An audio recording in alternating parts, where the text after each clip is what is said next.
കാപ്പ ലംഘിച്ച് കോഴിക്കോട് ജില്ലയിൽ പ്രവേശിച്ച് ഭീകരാന്തരീക്ഷം സൃഷ്ടിച്ച പ്രതിയെ പോലീസും നാട്ടുകാരും ചേർന്ന് പിടികൂടി. ജാതിയേരി സ്വദേശി അജ്മലാണ് കുറ്റ്യാടി സ്റ്റേഷൻ പരിധിയിൽ വിവിധ സ്ഥലങ്ങളിൽ കാറുമായി ഭീകരാന്തരീക്ഷം സൃഷ്ടിച്ചത്. ഇവരുമായി അജി കുഞ്ഞുമോൻ ചെയ്തു. അജി, ഈ കാപ്പ ലംഘിച്ച് നാട്ടിലെത്തിയെന്ന് മാത്രമല്ല, പരമാവധി എത്രത്തോളം ആളുകളെ ബുദ്ധിമുട്ടിക്കാനാകും അത്രത്തോളം പരാക്രമം കാട്ടി അവസാനം ആ പിടിച്ചുകൊണ്ട് ദൃശ്യങ്ങൾ കാണുന്നുണ്ട്. കെട്ടിയിട്ടൊക്കെയാണ് അകത്താക്കുന്നത്. എന്താണ് വിവരം?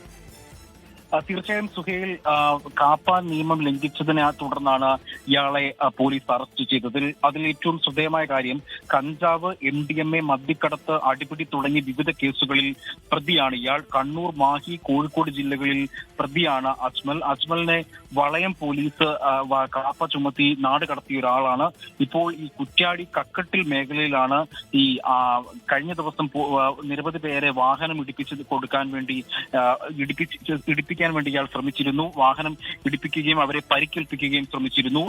ഇതിനെ തുടർന്ന് ഒരു കേസ് നിലവിലുണ്ടായിരുന്നു. അജ്മലിനെതിരെ കേസ് നിലവിലുണ്ടായിരുന്നു. അങ്ങനെ കുറ്റ്യാടി പോലീസ് ഇയാളെ അന്വേഷിച്ചെത്തിയപ്പോൾ പോലീസിന് നേരെയും വലിയ തരത്തിലുള്ള അക്രമം ഇയാൾ അഴിച്ചുവിടുകയായിരുന്നു. വലിയ തരത്തിൽ ഒരു സാമൂഹ്യ വിരുദ്ധനാണ് ഇയാളെന്നാണ് നാട്ടുകാർ പറയുന്നത്. ദൃശ്യങ്ങളിൽ നിന്നും തന്നെ കാണാൻ കഴിയും വലിയ തരത്തിലുള്ള അക്രമ സംഭവങ്ങൾ അവിടെ അയാൾ അഴിച്ചുവിടുകയും പ്രദേശവാസികളിൽ ഭീകരാന്തരീക്ഷം സൃഷ്ടിച്ച് അവരെ പേടിപ്പെടുത്തുന്ന ഒരു സമീപനമായിരുന്നു ഇയാളുടെ ഭാഗത്തു നിന്നൊക്കെ ഉണ്ടായത്. ഏതായാലും കുറ്റ്യാടി പോലീസിന്റെ സംയോജിതമായ ഇടപെടലിനെ തുടർന്നാണ് ഈ പ്രതിയെ പിടികൂടിയത്.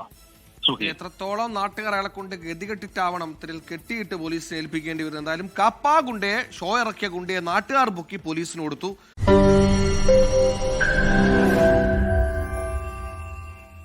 ലോകത്തെവിടെയായാലും ഏത് സമയത്തും 24 വാർത്തകളും ഓഗ്മെന്റഡ് റിയാലിറ്റി പാക്കേജുകളും എക്സ്പ്ലെയിനറുകളും വിശദമായി കാണാൻ ഞങ്ങളുടെ യൂട്യൂബ് ചാനൽ നിങ്ങൾക്ക് സബ്സ്ക്രൈബ് ചെയ്യാം.